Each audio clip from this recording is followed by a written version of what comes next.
Students, in this video we will discuss some of the terms related with the chapter solution. So let's see some important definitions and terms in this video. So number first point is the properties associated with the bulk behavior of matter are called observable or macroscopic properties. जो properties the matter से as a whole associated होती हैं उनको हम macroscopic या observable properties कहते हैं और इसको दो टाइप्स में डिवाइड किया गया है, intensive and extensive properties. Intensive properties जो होती हैं वो कितना क्वांटिटी ऑफ मैटर है सिस्टम में उस पर डिपेंड नहीं करती हैं. They are like temperature, surface tension, viscosity, boiling point, melting point, pressure, refractive index, ये सब मैटर के क्वांटिटी पे डिपेंड नहीं करती हैं. और ऐसी प्रॉपर्टीज़ जो क्वांटिटी ऑफ मैटर पे डिपेंड करती हैं उसको एक्सटेंसिव प्रॉपर्टीज़ कहा जाता है, जैसे mass, volume, enthalpy, entropy, number of moles. They are called extensive properties. Another type of properties are colligative properties, which are the properties of the solutions which depend on the number of solute particles present in a definite amount of solvent, but they do not depend on the chemical nature of solutes. ऐसी properties जो directly number of solute particles पे depend करती हैं किसी solution में, ना कि उनके केमिकल नेचर पे, उनको कॉलिगेटिव प्रॉपर्टीज़ कहा जाता है. और मेजरली वही हम इस चैप्टर में पढ़ेंगे. That are relative lowering of vapour pressure, elevation of boiling point, depression of freezing point, osmotic pressure. इन प्रॉपर्टीज़ की मदद से हम जो है molecular mass non volatile substances का डिटरमाइन करते हैं. इसको हम लोग आगे के वीडियोज़ में इस चैप्टर में डील करेंगे with the appropriate numericals as well. Non volatile substances जो डिजॉल्व होते हैं वाटर में वो दो प्रकार के होते हैं, non electrolytic and electrolytic solutes. Non electrolytic solute नाम से ही पता चल रहा है, ऐसे सॉल्यूट्स जो पानी में या सॉल्यूशन में आयोनाइज हो जाते हैं और electricity do not ionise and they do not conduct electric current in solution state में. ज़्यादातर कोवेलेंट सॉल्यूट्स ही होते हैं जैसे ग्लूकोज, यूरिया, शुगर. और इलेक्ट्रोलाइटिक सॉल्यूट जो एक्वा सोल्यूशन में आयंस में डिसोशिएट हो जाते हैं, इलेक्ट्रिक करंट को कंडक्ट करते हैं due to the formation of ions. They are further divided into strong and weak electrolytic solutes. तो स्ट्रॉन्ग इलेक्ट्रोलाइटिक सॉल्यूट्स ऐसे सॉल्यूट्स होते हैं जो कम्प्लीटली डिसोशिएट हो जाते हैं एक्वा सोल्यूशन में और इसमें ज़्यादातर आयनिक कंपाउंड्स ही इन्वॉल्व होते हैं, that is NaCl, KBr, ammonium chloride and so on.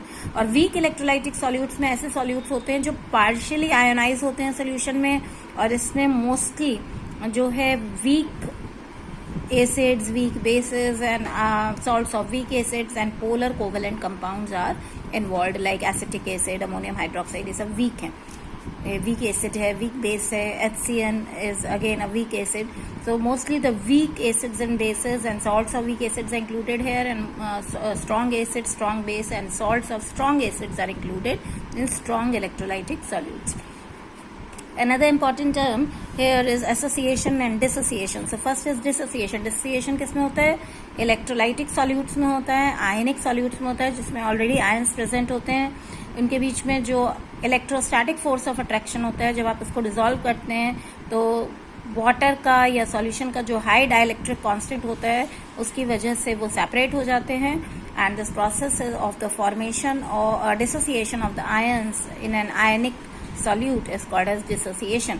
अगर स्ट्रॉन्ग इलेक्ट्रोलाइटिक सॉल्यूट है तो जो भी आपके नंबर ऑफ पार्टिकल्स हैं, सॉल्यूट पार्टिकल्स, वो मल्टीपल्स में बनेंगे of the number of ions present in 1 mole of solute. Like for example KCl अगर 1 मोल है तो इसके जो आयंस बनेंगे वो भी 1 मोल बनेंगे और जो नंबर ऑफ सॉल्यूट पार्टिकल्स हैं वो इसी के एग्जैक्ट मल्टीपल में बनेंगे, because strong electrolytic solutes are completely dissociated and in contrast to weak electrolytic solutes.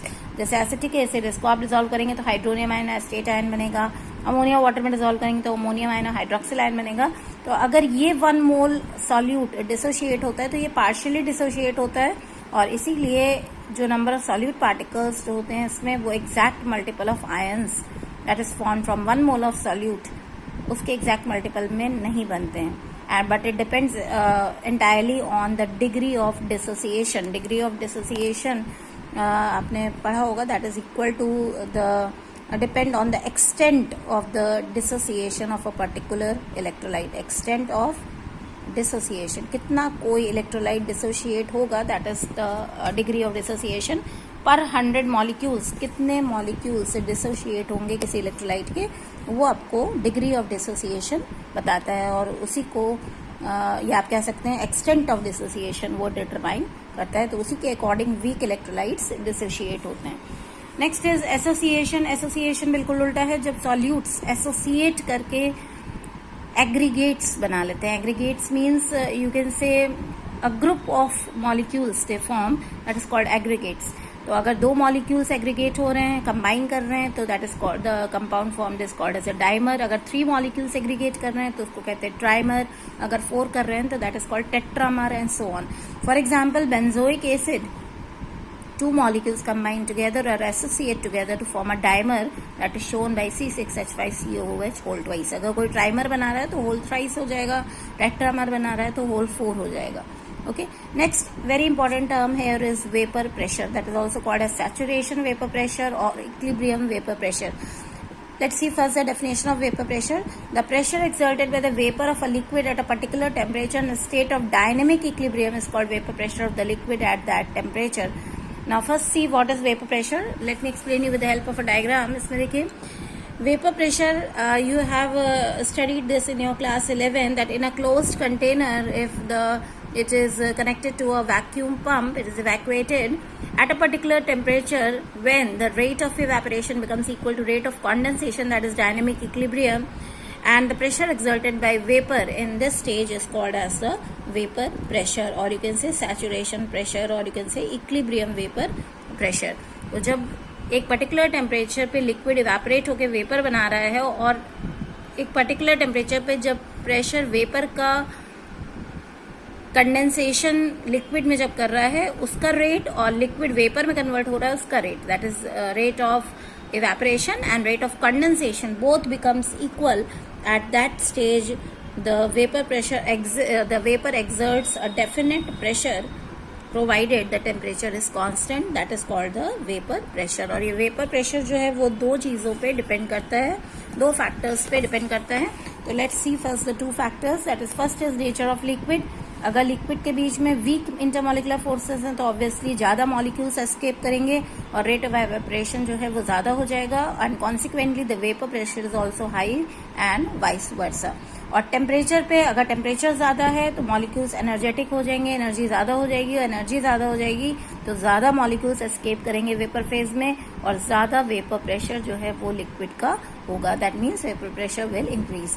So if it is more volatile, vapor pressure is more. If temperature is more, again the vapor pressure is more. Now what will happen if we add a non-volatile solute to a solvent?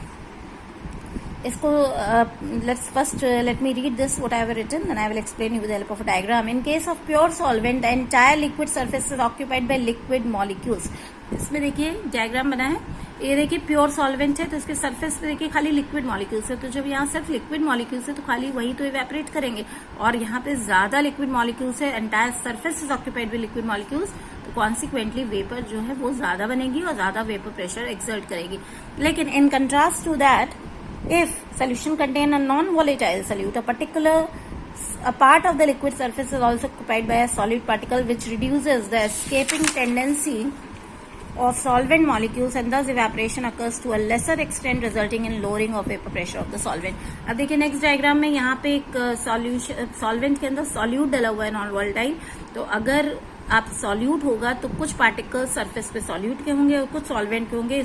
It means that the number of solvent particles on the surface is less. इसका मतलब less evaporation, और less evaporation का मतलब कि vapour pressure कम, vapour कम बनेगी, और vapour कम बनेगी तो वेपर प्रेशर भी कम होगा।